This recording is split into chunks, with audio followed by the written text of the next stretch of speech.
Check ഇപ്പൊ എവിടുന്നാ വരുന്നത്? ഏടാ ഇത് എവിടുന്നാണ്ട് വരുന്നത്? ഇത് എവിടുന്നാ വരുന്നത്? അതെന്താ മുണ്ടാന്നാവില്ലേ? ഇജിങ്ങോട്ട് വാടജി തേക്ക ഇജിണ്ട് വായ നീ എന്തിനും മേടിക്കാജിണ്ട് വായ. അപ്പൊ ഞാൻ തരണ്ടി എനിക്ക് എന്താ സാധനം വെച്ചാണ്ട ഞാൻ നടക്കും ചളിയിൽ കൂടെ.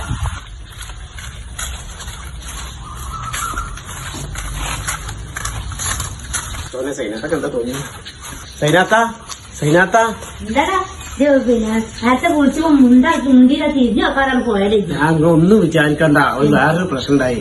എന്ത് പ്രശ്നം? കാര്യത്തിന് വാങ്ങി വന്നിട്ടല്ലേ? കാറ്റിന് വന്നതല്ല, ഇമ്മാക്ക് തീരെ സുഖം ഉണ്ടായില്ല. ഇമ്മാക്ക് കൊതിപ്പെട്ടിട്ടേ ഇമ്മാക്ക് കൊതിപ്പെട്ടിട്ട് ഉമ്മ പറഞ്ഞ ആസ്യാത്തനാണ് കതിയത്താത്താടെ പോയിട്ട് ഉപ്പ് ഊതിക്കാൻ പറഞ്ഞതാണ്. അപ്പൊ ഉമ്മ പ്രത്യേകിച്ച് പറഞ്ഞിരിക്കുന്നത് ഉപ്പ് ഊതിച്ചു വരുമ്പോ ആര് വിളിച്ചാലും മുണ്ടരുത്, ആ മുണ്ടിട്ടുണ്ടെങ്കിൽ അതിന് ഫലം ഉണ്ടാവില്ല പറഞ്ഞു. അതുകൊണ്ടാണ് ഞാൻ മുണ്ടാഞ്ഞത്. അതൊന്നല്ല, എനിക്ക് കുറച്ച് അഹങ്കാരം കൂടുതലാണ്. ഞാൻ വിളിച്ചിന്റെ വഷളാക്കി. പറച്ചോനെ ഓർത്ത് നിങ്ങളൊന്നും വിചാരിക്കരുത്. ഞാൻ അങ്ങനെ വിചാരിച്ചിട്ടില്ല. ഇത് ഈ കാരണത്താലാണ്. റാഫിയെന്ന് വെച്ചിട്ട് വായിച്ചു. ഒന്നും വിചാരിക്കണം, അങ്ങനെ ഉണ്ടായിരുന്നു. ഞാൻ പോകട്ടെ, മഴ വരുന്നുണ്ട്.